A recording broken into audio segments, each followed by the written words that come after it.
Hello guys, welcome back to the another video of Ramsan tutoring. आप सभी लोगों का भी वेलकम है आज के इस ऑफलाइन क्लास में। तो आज का जो मेथड होने वाला है वो कौन सा मेथड होने वाला है? Income method. लास्ट क्लास में हम लोगों का वैल्यूएटेड मेथड हो चुका था खत्म। आज वाला जो कौन सा मेथड है? Income method. अब देखो इनकम मेथड से कैसे नेशनल इनकम निकाला जाए, आज का ये टॉपिक है, ठीक है। तो income method is that method which measures the income of the country as the sum total of factor income, compensation of employees, rent, interest, profit earned by the normal resident of a country during an accounting year। एक साल के अंदर में जो भी factor of production factor income कमाता है उन सभी फैक्टर इनकम का सम टोटल कर देने से क्या निकल के आ जाएगा भाई? National income. क्या निकल के आ जाएगा? नेशनल इनकम निकल के आ जाएगा, ठीक है। जैसे कि अगर मान लो कोई एम्प्लॉय किसी जगह में काम करता है तो उसको वेजेस या सैलरी से कंपनसेशन मिलता है। अगर कोई लैंड होगा उसका बदले क्या मिलने वाला है? रेंट, ठीक है। फिर कैपिटल के बदले क्या मिलने वाला है? इंटरेस्ट। और कोई कंपनी है तो क्या कमाने वाला है भाई?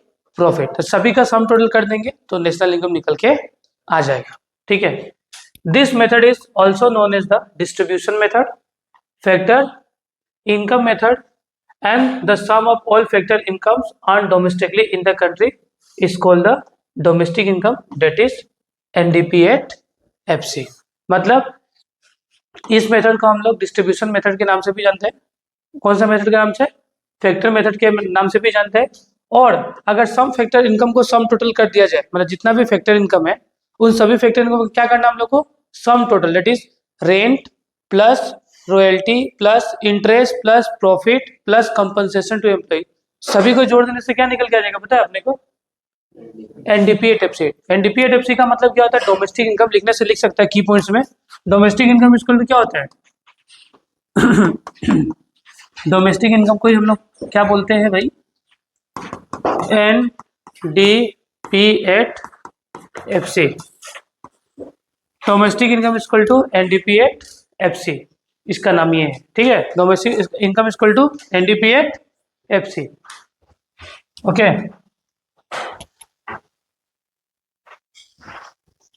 अब देखो यहाँ पे हो गया, क्या लिख लिया? यहाँ पे देखना आप कुछ ये देखो, जब हम लोग ना वैल्यूएटेड मेथड कर रहे थे ना हम लोग, तो उस टाइम में एक प्रीक्वेशन छूटा हुआ था। क्या छूटा हुआ था? वैल्यूएटेड मेथड का प्रीक्वेशन। मतलब वैल्यूएटेड मेथड बनाने का टाइम में किन किन बातों को ध्यान में रखना है, तो कुछ एक पार्ट छूटा हुआ है। और प्लस इसका प्रीक्वेशन दोनों को साथ में नेक्स्ट क्लास में हम लोग कर लेंगे, ठीक है। आज के क्लास में क्या है, बस कैसे इनकम कैलकुलेट करना है वो बस सीखना अपने को। Components of factor income. Factor income में क्या क्या चीज आता है? पहला बात क्या आता है? Compensation of employee. पहले क्या था? सबसे पहले compensation of employee. Factor income का सबसे पहला कंपोनेंट है compensation of employee, that is COE। अगर कोई भी लेबर या कोई भी हाउस होल्ड जब किसी फॉर्म में काम करने जाता है तो भाई उसको क्या मिलता है? कंपनसेशन। क्या मिलता है भाई? कंपनसेशन मिलता है। जैसे कि compensation in the form of rent, wages, rent नहीं, वेजेस, सैलरीज, ये सब मिलता है नहीं मिलता है? That is compensation of employee. This is the amount paid to the worker for performing their productive. ये पैसा वर्कर को दिया जाता है, जो वर्कर काम करने जाते हैं ना फैक्ट्री में, काम के बदले जो भी पैसा मिलता है वर्कर को, that is compensation of employee. It includes all direct and indirect income receive by the worker. इसमें डायरेक्ट या इनडायरेक्ट वे में जो भी वर्कर को मिल रहा है उन सभी को हम लोग प्लस करने वाले हैं, ठीक है। जैसे कि इट कंटेन्स 3 एलिमेंट्स। इसमें 3 एलिमेंट्स आता है। कितने एलिमेंट्स आता है? 3। पहला कौन आता है? Wages and salary in case. अगर मान लो ये ए है, ठीक है, मिस्टर ए है, मिस्टर ए है, मिस्टर ए गया किसी फॉर्म में क्या करने के लिए? काम करने के लिए। तो मिस्टर ए फॉर्म को क्या देगा? Factor service, that is productive service देगा। इसके अगेंस्ट में फॉर्म इसको क्या देने वाला भाई? वेजेस या तो सैलरी। क्या में देगा? कैश में देगा ना। कुछ काम के बदले क्या मिलने वाला? पैसा नहीं मिलता है क्या? तो वेजेस एंड सैलरी क्या में मिलने वाला है? कैश में। Some time wages and salaries क्या में मिलने वाला है? काइंड में। क्या में मिलने वाला है? मान लो लेट सपोज ये मान लो किसी पेट्रोल डिपो में काम करते हैं। क्या में काम करता है? क्या में काम करता है भाई? पेट्रोल डिपो में। तो मान लो लेट सपोज पेट्रोल डिपो में काम करने किया, तो पेट्रोल डिपो वाला भाई इसको 10,000 सैलरी दे रहा है, महीने का कितना दे रहा है? 10,000 सैलरी दे रहा है। अब प्लस बोला कि भाई हर दिन का आने जाने का पेट्रोल तुम्हारे लिए क्या है? फ्री है। क्या है? That is kind. क्या बोलते हैं उसको? काइंड। मतलब वेजेस और सैलरी समथिंग किस में देता है? काइंड में। जैसे कि मान लो कंपनी लोग, कोई कोई कंपनी होता है ना, फ्री हाउसिंग दे देता है, housing facilities, free gas line का पाइप दे देता है, ठीक है। तो ये सब मिलता है हम लोग को वेजेस और सैलरी में, काइंड में मिलता है। क्या में मिलता है? फिर याद है जो सैलरी जो जिन लोगों को मिलता है, प्रोविडेंट फंड, पीपीएफ, उनका सैलरी से ऑलरेडी डिडक्ट हो जाता, नहीं हो जाता है? At the time of retirement उनको पैसा फिर से मिलता है, like social security scheme benefit. जैसे कि नेक्स्ट मिलता है employees contribution to social security scheme, जैसे कि रिटायरमेंट बेनिफिट एक्सेट्रा। जैसे कि लेट सपोज मिस्टर ए का सैलरी कितना है? लेट सपोज 20,000 है। कितना है? अब 20,000 में मिस्टर ए को हाथ में कितना मिलता है वो निकलता है, ठीक है। जैसे कि मिस्टर 20,000 में 2,000 का मिस्टर ए को क्या मिल जाता है? पेट्रोल, मतलब wages and salary in kind. तो फिर कितना हो गया इसका सैलरी? 18,000। उसमें से इसका प्रोविडेंट फंड मान लो 1,00,000 रुपया कट जाता है, कितना बचता है इसका? मतलब हाथ में हमको 17 मिलता है, ये हमको 1,000 रुपया जो 1,000 करके कट रहा है वो रिटायरमेंट के टाइम में मिलेगा, और 2,000 रुपया हमको काइंड में मिल गया। डेट इज तीनों हो गया। समझ में आया बात ना? नहीं आया? आया? अरे बोलो हाँ। समझ में आ गया ना? फिर नेक्स्ट क्या है अपना? नेक्स्ट टॉपिक क्या है अपना? देखो पहले तो कंपनसेशन ऑफ एम्प्लॉय हो गया, ठीक है। नेक्स्ट अपने का रेंट एंड रॉयल्टीज। क्या है नेक्स्ट? अब सिंपल सा बात है, रेंट क्या होता है? अगर मान लो कि हम, मेरा कोई प्रॉपर्टी है उसको हम रेंट में दिया है, या मेरा कोई लैंड है उसको रेंट में दिया हुआ है, और वहां से जो भी हम पैसा कमा रहे हैं, दैट इज रेंट। हाँ, दैट इज क्या होगा? रेंट। मेरा कोई मान लो कि घर है उसको रेंट में दे दिया है, वहां से पैसा कमा रहा है ना, तो rent refers to the amount the landlord receive from the tenant. Tenant मान लो कि मिस्टर ए रहता है किसके घर में? मिस्टर बी के घर में, तो बी हो गया लैंडलॉर्ड, ए हो गया tenant, for the use of his property, ठीक है। नेक्स्ट है तुम्हारा royalties are the income the landlord receive from the granting the lease right to underground asset payment for using by name of their product. अगर मान लो simple से बात है, जैसे कि मान लो कि एक मेरा जमीन है जिसमें नीचे, एक मान लो लेट्स सपोज मेरा लैंड है, ठीक है। उस लैंड के नीचे में निकलता है पेट्रोल। क्या होता है? तो हम किसी कंपनी को निकाल दिया पेट्रोल, किसी कंपनी को दे दिया पेट्रोल को, क्या करने के लिए? निकालने, एक्सट्रैक्ट करने के लिए। चाहे कुछ भी सामान एक हो गया तो नीचे से क्या कर रहा है? जमीन से निकाल रहा है, एक्सट्रैक्ट कर रहा है, तो हम उसको रेंट में दे दिया, उसको क्या में दे दिया? लीज में। अब वो जमीन को कुछ भी करे हमको उससे कोई मतलब नहीं है, उसको तो मतलब उसका जो एसेट का राइट है ना, उसको क्या कर दिया? ट्रांसफर कर दिया। तुम उसके साथ अब लैंड के साथ कुछ भी करो, उसके बिहाफ में हमको क्या मिलता है? रॉयल्टीज। क्या मिलता है? रॉयल्टीज मिलता है, ठीक है। हो गया। नेक्स्ट हम लोग का टॉपिक क्या है? इंटरेस्ट। देखो पहला बात, जो डोमेस्टिक इनकम होता है, डोमेस्टिक इनकम हम लोग कैसे डिनोट करते हैं? NDP at FC. ऐसे होता है नहीं होता है? एनडीपी एट एफसी में सबसे पहले क्या आया? Compensation of employee. यहाँ पे एक minute,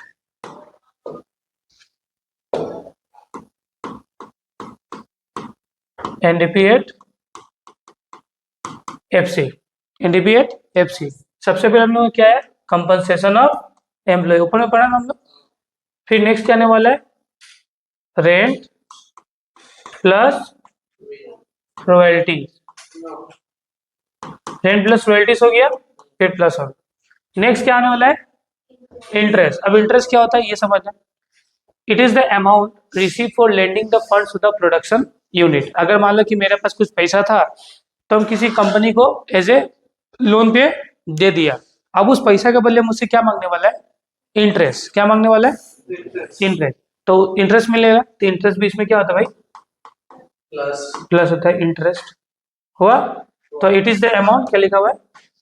it is the amount receive for lending funds to a productive unit, interest on loan granted for the certain production asset is included. ठीक है, ये हो गया। मतलब सिंपल सा लॉजिक।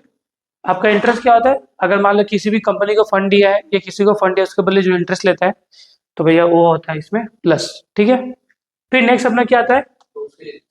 अब देखो, जो भी एक एंटरप्रेन्योर होता है या ऑर्गेनाइजेशन होता है, वो काम करके क्या कमाता है? प्रॉफिट। मतलब उसको जो मेहनत करता है उसके बदले उसको क्या रिवॉर्ड मिलता है? प्रॉफिट के फॉर्म में रिवॉर्ड मिलता है, नहीं मिलता है? तो ये लिखा हुआ है, it is the reward given to an enterprise for its contribution to the production of goods and services. मान लो कि जो भी गुड्स एंड सर्विसेज प्रोडक्शन कर रहा है, उस गुड्स एंड सर्विसेज का प्रोडक्शन का बदले इसको रिवॉर्ड के फॉर्म में क्या मिलने वाला है? प्रॉफिट। एक कंपनी जो भी काम करता है, जो भी गुड्स एंड सर्विसेज बनाता है ना, उस गुड्स एंड सर्विसेज के बदले कंपनी को क्या मिलने वाला है? क्या मिलने वाला है? Profit.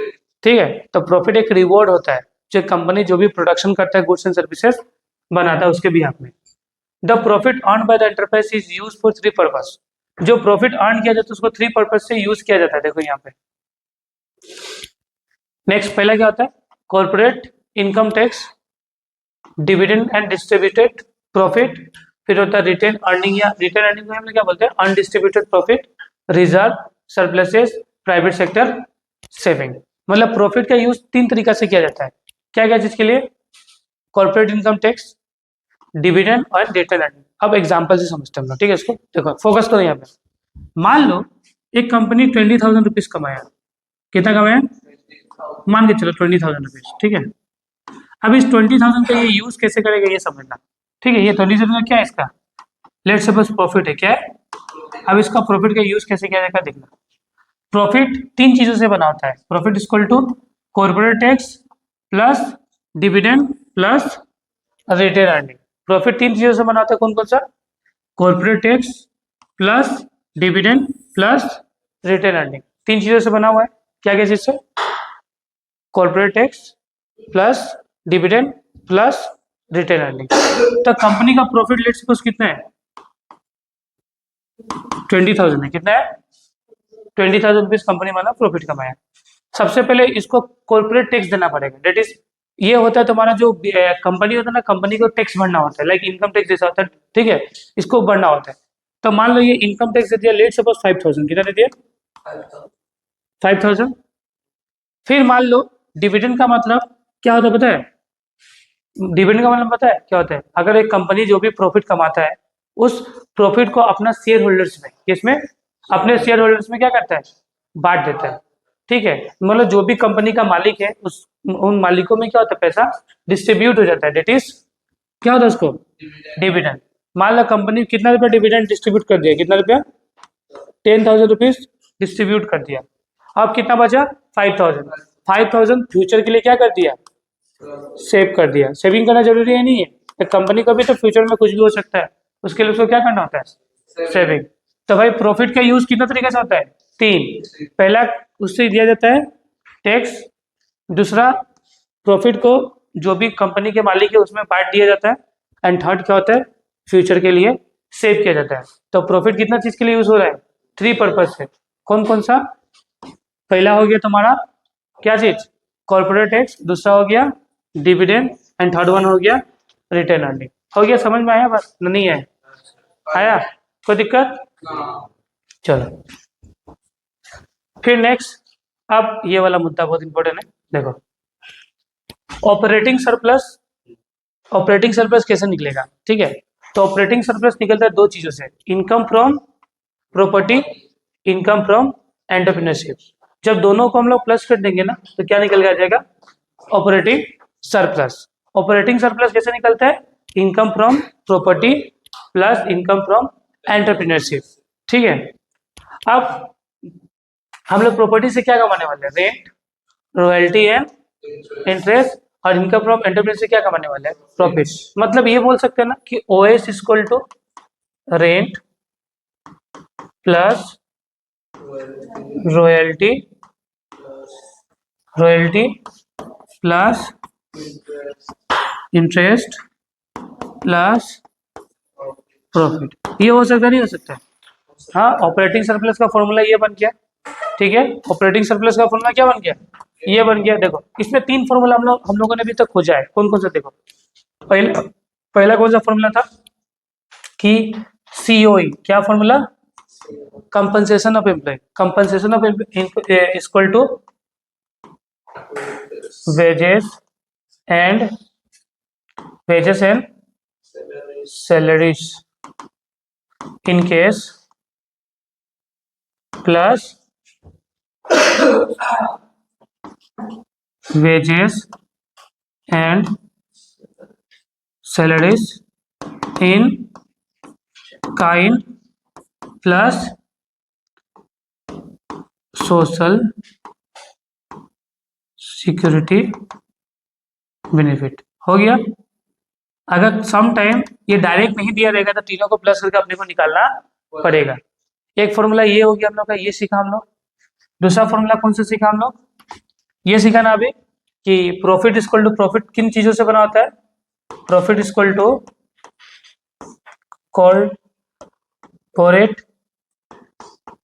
Tax plus dividend plus retain earning ना,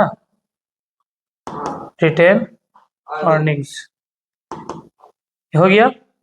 फिर नेक्स्ट थर्ड फॉर्मूला क्या सीखा हम लोग, ये वाला operating surplus equal to rent plus royalty plus interest plus क्या है, rent plus royalty plus interest plus profit हो गया।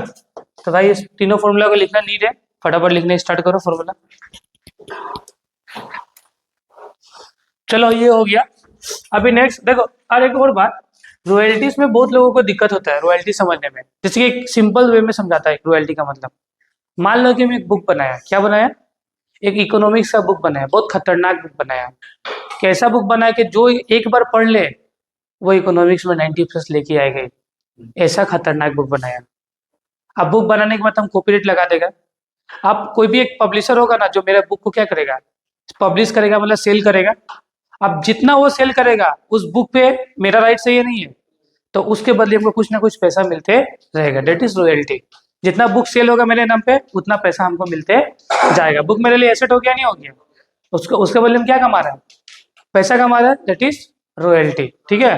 अब नेक्स्ट अपना मिक्स इनकम, कौन सा इनकम है, अब मिक्स इनकम में भी बड़ा इंटरेस्टिंग टॉपिक है मिक्स इनकम। मतलब देखो मिक्स इनकम का मतलब देखिए, जैसे कि छोटा मोटा दुकानदार, सेल्फ एम्प्लॉयड लोग जो भी पैसा कमाता है वो मिक्स इनकम में काउंट होता है। जैसे कि एक बार्बर हो गया, फार्मर हो गया, एक स्मॉल शॉपकीपर हो गया, ग्रोसरी दुकान हो गया, पान दुकान हो गया, लोग क्या कमाता है, छोटा मोटा पैसा कमाता है नहीं कमाता है, दैट इज मिक्स इनकम में आता है। किस में आता है, समझना। It refer to the income earned by the self employed person such as farmers, hairdressers, etc. and unincorporated businesses, ठीक है, such as retailers, small shopkeeper, etc. ठीक है। मतलब जो एकदम मतलब कि छोटा मोटा दुकानदार से, लाइक रिटेल हो गया, रिटेलर हो गया, तुम्हारा बार्बर्स हो गया, फार्मर्स हो गया, ठीक है, ये लोग जो भी पैसा कमाता है वो तुम्हारा किस में जाता है, मिक्स इनकम में। किस में जाता है भाई, मिक्स इनकम है। ठीक है। फिर mix income is derived from the productive service for the self employed person. मतलब जो भी खुद का दुकान चला रहा है, सेल्फ एम्प्लॉयड है या नहीं, मान लो कि मेरा एक छोटा मोटा दुकान है, मान लो कि ग्रोसरी का शॉप है, ठीक है, तो हम क्या है भाई, सेल्फ एम्प्लॉयड है, तो हम कौन सा इनकम कमाएगा, मिक्स इनकम। कौन सा इनकम, ठीक है। फिर नेक्स्ट हो गया, अब देखो ये हो गया हम लोग का पूरा। मतलब अब यहाँ फॉर्मूला देखना कैसे डिराइव होता है, हम लोग लास्ट में चला था ना, देखो एनडीपीएफ क्या था, compensation of employ plus rent plus royalties plus interest and plus क्या होगा, मिक्स्ड इनकम। क्या होगा,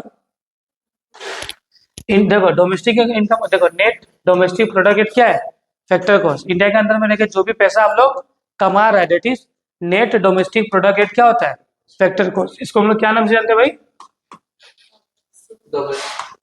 डोमेस्टिक, ठीक है। या में अनइनकॉर्पोरेटेड बिजनेसेस है, ठीक है, याद रखना। तो डोमेस्टिक इनकम का मतलब क्या हो गया, compensation of employ plus rent plus royalties plus interest plus mix income. अगर सभी को जोड़ देंगे तो क्या निकल के आ जाएगा भैया, अपना net domestic product factor cost. मतलब इंडिया में रह के जो भी लोग पैसा कमाए हैं, that is net domestic product factor cost. ये फॉर्मूला अपना बना, फॉर्मूला लिख लिया, हाँ फॉर्मूला लिख लिया गया। चलो यहाँ पे देखो, पहले यहाँ पे ध्यान दो, बाद में फॉर्मूला लिखना। ये हो गया। अब हम लोग का डोमेस्टिक इनकम तो निकल के आ गया, लेकिन अपने को निकालना क्या होता है, नेशनल इनकम। कौन सा इनकम, अब नेशनल इनकम निकालने का, नेशनल इनकम को क्या से डिनोट किया जाता है, N NPAT-FC, that is net national product at factor cost. National income निकालना होगा अपने को। तो देखो क्या बताया हम कि मेथड कौन सा भी हो, पहले मेथड का क्रक्स ढूंढो कि क्या चीज बोल रहा है। अगर मान लो कि हम लोग वैल्यू एडेड मेथड से कुछ भी क्वेश्चन बना रहे हैं ना, तो वैल्यू एडेड मेथड से सबसे पहले क्या निकलता था? GDP at MP. जब जीडीपी एट एमपी निकालने के बाद ही हम लोग नेशनल इनकम निकाल रहे थे। इसमें भी सेम, इसमें सबसे पहले अगर इनकम मेथड है तो सबसे पहले क्या निकलेगा? Domestic income. डोमेस्टिक इनकम निकालने के बाद ही क्या निकालना है देखो, डायरेक्ट नेशनल इनकम निकालने में मत चल जाना, तो दिक्कत हो जाएगा, गलती हो जाएगा। ठीक है, तो पहले अगर कोई हम लोग जिस मेथड जो भी मेथड यूज कर रहे हैं सबसे पहले उस मेथड से क्या निकलता है वो निकालना है। उसके बाद अपने को क्या निकालना है? नेशनल इनकम या और भी कुछ बोला निकालने का तो वो निकालना अपने को। तो सबसे पहले अगर इनकम मेथड है सबसे पहले क्या निकलेगा? NDP at FC. अगर यही वैल्यूएटेड रहता तो क्या निकलता? जीडीपी एट एमपी, वो निकलता। अरे अगर ये कौन सा मेथड है? इनकम मेथड, तो क्या निकलेगा? NDP at FC. समझ में आया बात? अब अपने को निकालना है नेशनल इनकम। क्या निकालना है? नेशनल इनकम को क्या बोलते हैं? NNP at FC. थोड़ा सा नीचे ले लेता हूं इसको, एनएनपी एट एफसी हुआ। ये अपने को निकालना है और ऑलरेडी क्या निकल चुका अपना? तो जिस चीज को निकालना होता है इक्वल के लेफ्ट हैंड साइड, जो चीज दिया रहता है इक्वल के राइट हैंड साइड में, ये दिया हुआ है, ये निकाल लिया हम लोग। एनडीपी एट एफसी हो गया। देखो नेट से नेट हमको क्या फर्स्ट प्लेस, यहाँ का फर्स्ट प्लेस, तो किसके पास जाना होगा? यहाँ के फर्स्ट प्लेस के पास। तो नेट से नेट कुछ भी चेंजेस नहीं है, कुछ भी नहीं करना है। डी से एन। अब देखो ये डोमेस्टिक से किसके पास जाना है? फॉर्मूला क्रिएशन सीखा था ना हम लोग, सेम यहाँ पे ये रूल अप्लाई कर रहे हैं। डोमेस्टिक से किसके पास जाना है? नेशनल। तो जब भी डोमेस्टिक से अपने को नेशनल इनकम में जाना होता है क्या करना होता है? क्या क्या प्लस एनएफ, वो भी बोल दो, एनएफ आई क्या करना होता है? प्लस। प्लस होता है सब, लेकिन क्या प्लस तो बोलना होगा ना। एनएफ आई क्या करना होता है? प्लस। फिर एट एट, ये तो कुछ छोड़ो। एफसी भी क्या है? कांस्टेंट है, कुछ भी चेंजेस नहीं है। मतलब कि अगर तुम डोमेस्टिक इनकम निकाल लिया उसके बाद नेशनल इनकम निकालने के लिए डोमेस्टिक इनकम में क्या जोड़ देना? एनएफआई है। मतलब घर का इनकम प्लस बाहर का इनकम इक्वल टू देश का इनकम। फॉर्मूला को आप नोट डाउन कर लो, समझ में आया ना? आप मजा से फॉर्मूला को नोट डाउन कर लो। तो मिक्स इनकम अपना हो गया था, अब प्लस फॉर्मूला भी हो गया रेडी। अब देखो यहाँ पे steps to calculate the national income from the income method. तो कौन कौन से स्टेप फॉलो करना होगा? Estimate the factor income paid by each sector under the heads, जैसे कि compensation of employ plus rent plus royalty plus interest plus profit plus mix income, क्या निकल के आ जाएगा? NDP at FC. मतलब यहाँ पे समझाया कि डोमेस्टिक इनकम निकालने का फॉर्मूला क्या है। यहाँ पे देखो आप, एनडीपी कैसे निकलता है? कंपनसेशन ऑफ एम्प्लॉय, हम ऑलरेडी फॉर्मूला लिखा के चुका है, rent plus royalty plus interest plus profit plus mix income. अगर ये चारों को इसको एक साथ लाते हैं तो क्या बन जाता है? Operating surplus. अब बताया था ना अभी, ठीक है। अब देखो अभी अपने को पढ़ना है प्रीक्वेशंस। क्या पढ़ना है? जब भी अपने को क्या निकालना है? इनकम मेथड, सॉरी कभी भी जब भी हमको नेशनल इनकम निकालना है किसके हेल्प से? इनकम मेथड के हेल्प से। तो अपने को कौन कौन सा प्रिकॉशन लेके चलना पड़ेगा, मतलब कौन कौन सा मेजर्स लेके चलना पड़ेगा जिससे कि अपना नेशनल इनकम हमेशा क्या बने? सही बने। ठीक है, इसको बोलता है प्रिकॉशंस। क्या बोलता है? प्रिकॉशन। जैसे कि कोविड हुआ था तो प्रिकॉशन लेके चलना पड़ता था, नहीं पड़ना था? मास्क लगाओ, सैनिटाइजर यूज करो। इसी तरह नेशनल इनकम में भी कुछ प्रिकॉशन लेके चलना पड़ता है जब आप मतलब नेशनल इनकम निकालो थ्रू द डिफरेंट मेथड्स। ठीक है, तो क्या पहला बात, transfer income will not included. पहला बात, अगर कोई ट्रांसफर इनकम दिया रहेगा तो इसमें इंक्लूड किया नहीं जाएगा, क्योंकि ट्रांसफर इनकम नेशनल इनकम में काउंट होता ही नहीं है। अर्लियर हम समझाया था ये बात, ठीक है। As they are not connected with any productive activities, कोई प्रोडक्टिव एक्टिविटी से कनेक्ट ये नहीं होता है। उसके बाद से sale and purchase of second hand goods are not included. अगर सेकेंड हैंड कोई गुड्स परचेज या सेल कर रहा है, उसे कोई बेनिफिट वगैरह मिल रहा है, पैसा मिल रहा है, वो भी नेशनल इनकम में काउंट नहीं होगा। ठीक है ना? Sale and purchase of second hand goods are not included. However, लेकिन उसमें कोई कमीशन और ब्रोकरेज दिया हुआ है ना, वो काउंट नेशनल इनकम में होगा। But however any commission and brokerage are on purchase and sale is included. मतलब परचेज एंड सेल करके जो पैसा कमा रहा है वो काउंट नहीं होगा सेकेंड हैंड गुड्स पे। ठीक है, क्योंकि सेकेंड हैंड गुड्स को जब पहला टाइम में बेचा होगा तो वो ओरिजिनल फाइनल गुड्स होगा। फाइनल गुड्स वाला पैसा ऑलरेडी नेशनल इनकम पे काउंट हो चुका होगा, तो फिर सेकेंड हैंड वाला गुड्स का भी इसमें काउंट होने वाला नहीं है फिर से अगर वो गुड्स बेचेगा तो, लेकिन उसमें कमीशन एंड ब्रोकरेज जो लग रहा है वो काउंट किया जाएगा। तो उसके बाद से income from the sale and purchase of share bonds will not included as they are does not relate to any productive activity. अगर कोई शेयर्स लिया हुआ है, ठीक है, कंपनी का कोई शेयर या बॉन्ड्स परचेज किया हुआ है, हम लोग कोई बॉन्ड्स या किसी कंपनी का शेयर लेके रखा हुआ है, अगर उसको बाय एंड सेल कर रहे हैं तो भी इसमें काउंट होगा नहीं, लेकिन उसमें जो कमीशन और ब्रोकरेज होगा वो टू काउंट होगा यहाँ पे, ठीक है। फिर windfall gains will not be included, like lottery से पैसा कमाया, इनकम फ्रॉम द हॉर्स, ये सब नहीं होगा, लेकिन as on productive activity is involve, ठीक है। क्या लिखा है? As no productive activity is involve. Productive मतलब जब हम लोग काम करके मेहनत करके पैसा कमाएगा, कुछ प्रोडक्शन में हेल्प करके पैसा कमाएगा तो वह नेशनल इनकम में काउंट होता है, लेकिन प्रोडक्टिव सर्विस अगर नहीं होगा तो वह नेशनल इनकम में काउंट नहीं होता है, याद रखना मेरे बात। फिर indirect tax are not included as a national income is a factor cost and factor market cost, ठीक है। यहाँ पे देखो ये पढ़ने को थोड़ा 2 मिनट के लिए होल्ड करो, ये पढ़ हटाओ, ठीक है, ये थोड़ा सा हटाओ। Payment of pass saving is not included, payment of pass saving भी इंक्लूडेड नहीं होता है, समझ में आया बात ये, ठीक है। तो ये अब तुम्हारा क्या था, प्रिक्वेशंस था। जब तुम नेशनल इनकम निकालो किसके मेथड से, नेशनल इनकम निकालो किसके हेल्प से, इनकम मेथड के हेल्प से, तो ये सब प्रिक्वेशन लेके चलना पड़ेगा कि लॉटरी के इनकम नहीं होगा काउंट। फिर से अगर मान लो कि सेल एंड परचेस कर रहा है, सेल कर रहा है बॉन्ड्स या कोई शेयर्स, उसका भी पैसा इसमें काउंट होने वाला नहीं है। फिर से सेकेंड हैंड कोई भी चीज गुड्स परचेस कर रहा है, उसका भी पैसा इसमें काउंट होने वाला नहीं है, लेकिन कमीशन वमीशन कुछ भी लग रहा है वो काउंट होगा, ठीक है। उसी तरह एक तुम्हारा वैल्यूएटेड मेथड था ना, थोड़ा सा नीचे जाता हम लोग, इसका भी प्रिक्वेशन छूटा हुआ था ना अपना। देखो वैल्यूएटेड मेथड करने टाइम में कौन कौन सा हमको प्रिक्वेशन लेके चला हो, तो ये भी छूटा हुआ था लास्ट क्लास में, ठीक है, तो ये भी कर लेते हम लोग। प्रिक्वेशन ऑफ वैल्यूएटेड मेथड क्या था, intermediate goods are not included, same इसमें इंटरमीडिएट गुड्स इसमें इंक्लूडेड नहीं होगा, ठीक है। As a national income already included in final goods include कर लिया होगा, तो इंटरमीडिएट गुड्स इंक्लूड नहीं होगा। Sale and purchase of second hand goods are not included, इसमें भी सेकेंड हैंड अगर मान लो सेल कर रहा है, सेकेंड हैंड परचेस कोई भी गुड्स एंड सर्विस है वो भी काउंट होने वाला है, इसमें नहीं है, लेकिन उसमें जो कमीशन लग रहा है वो इसमें काउंट होगा, ठीक है। Domestic service are not included, ठीक है। फिर production for the self consumption will be included. फिर imputed value of owner occupied house should be included as every house has some rental value no matter house is occupied by the owner or rent out, ठीक है, ये इसमें included होगा, ठीक है। ये precaution था वैल्यूएटेड का। अगर समटाइम एग्जाम में लिखना है तो लिखना पड़ेगा अपने को, ठीक है, जब लिखने का नीड नहीं होगा तो लिखने का कोई दरकार नहीं है। अब हो गया हम लोग का ये, अब हम लोग का इनकम मेथड से हो गया था, अब हम लोग का प्रैक्टिकल एक कर लेना है, ठीक है। तो इनकम मेथड का ये था हम लोग का, इनकम मेथड निकालने के लिए क्या चाहिए, compensation of employ plus rent plus royalty plus interest plus profit plus mix income. अब देखो पहला क्वेश्चन आया, पहला क्वेश्चन क्या निकालना बोला आपने को, क्या निकालना बोला भाई, थोड़ा छोटा कर लेते इसको, दिखाई दे रहा ना सभी को, किसी को कोई प्रॉब्लम है क्या, नहीं है ना, तो ये दिखाई दे ही रहा होगा। अब देखो यहाँ पे क्या निकालना है, calculate operating surplus and domestic, क्या लिखना, इनकम लिखना, क्या लिख लो भाई, calculate operating surplus and domestic income. तो दो चीज लगाना अपने को, एक तो निकालना भाई ऑपरेटिंग सरप्लस क्या होता है, एक अपना डोमेस्टिक इनकम क्या होता है, ये दो निकाल के बताओ, क्वेश्चन पूछा गया। तो ऑपरेटिंग सरप्लस का अर्लियर हम फॉर्मूला सिखाया था ना, operating surplus equal to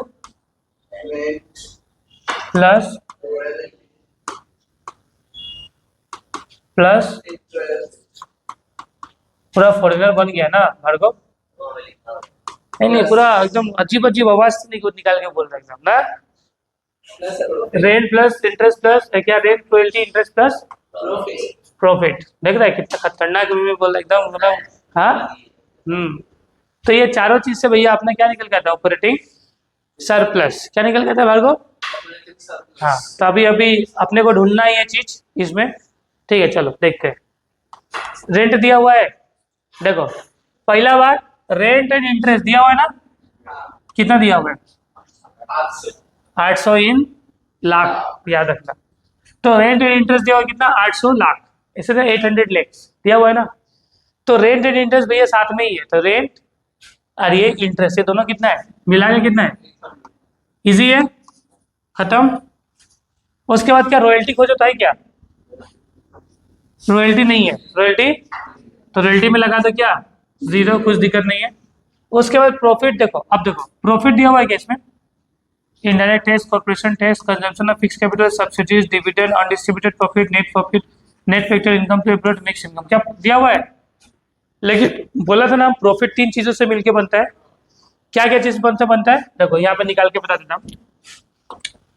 profit equals to corporate tax plus dividend plus retain earning को ही बोलते हैं हम लोग अनडिस्ट्रीब्यूटेड प्रॉफिट। रिटेन मतलब रख देना, सेव कर लेना, अनडिस्ट्रीब्यूट मतलब जिसको डिस्ट्रीब्यूट किया ही नहीं है, तो भी दोनों का मतलब सेम होता है। तो अनडिस्ट्रीब्यूट बोलो या क्या बोलो, रिटेन बोलो, या क्या बोल सकते हैं, अनडिस्ट्रीब्यूटेड प्रॉफिट, दोनों का मतलब सेम है या नहीं है। तो देखो तीनों चीज यहाँ पे है क्या, तो पहला बात देखो कॉर्पोरेशन टैक्स मिला, कितना मिला 460, कितना मिला कॉर्पोरेशन टैक्स 460 मिल गया। उसके बाद से देखो डिविडेंड मिला कितना 940 मिला या नहीं मिला।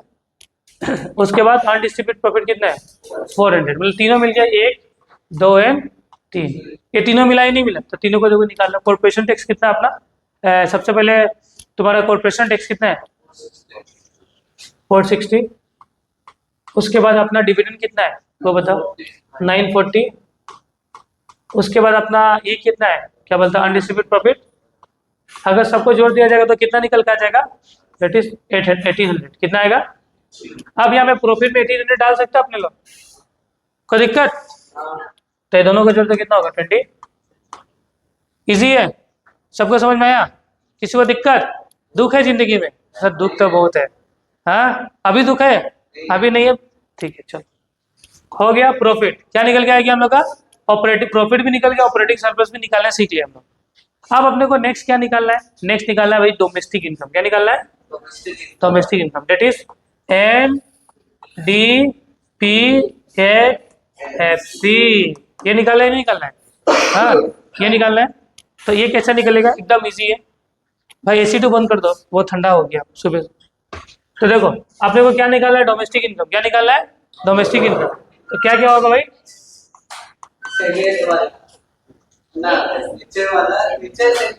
भाई को याद नहीं है, रुको भाई हम बंद कर देते हैं, हाँ देखो बंद कर दिया, दीदी बंद कर दिया। चलो यहाँ पे देखो, देखो डोमेस्टिक इनकम इक्वल टू क्या होता है, compensation of employ plus rent plus royalty plus interest